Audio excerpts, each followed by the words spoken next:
কাজের প্রলোভ দেখিয়ে রাশিয়ায় নিয়ে ইউক্রেন যুদ্ধে পাঠানো হয়েছে বাংলাদেশিদের। কথা ছিল বাবুর্চি ও পরিচ্ছন্নতা কর্মী হয়ে কাজ করার, কিন্তু গিয়ে পড়তে হয় যুদ্ধক্ষেত্রে। গত বছর কাজের খোঁজে দেশ ছাড়ে প্রায় 10 বাংলাদেশি।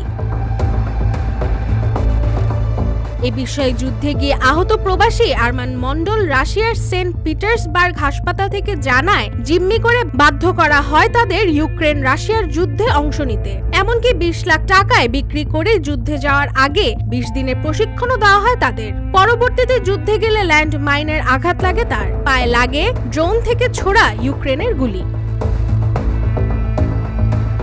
তবে কথা ছিল এক ভিন্ন চিত্রের। শর্ত ছিল ওমরা ভিসায় যেতে হবে সৌদি আরবে ও পরবর্তীতে ভ্রমণ ভিসায় রাশিয়াতে নিয়ে যাওয়া হয় তাদের। দেশে পৌঁছানোর পর রাশিয়ান ভাষায় লেখা একটি ভুয়া চুক্তিপত্রেও স্বাক্ষর করানো হয় তাদের, যে বিষয়ে অবগত ছিলেন না সে বাংলাদেশিরা।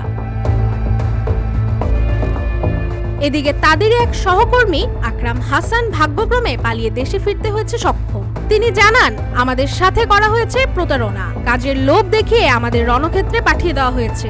আমার সহকর্মীদের গুলি লেগে তারা গুরুতরভাবে আহত হয়েছে। এদিকে পরিবার ও স্বজনদের আকুতি, রাশিয়ায় থাকা বাংলাদেশিদের ফিরিয়ে আনতে সরকার যেন দ্রুতই পদক্ষেপ নেন।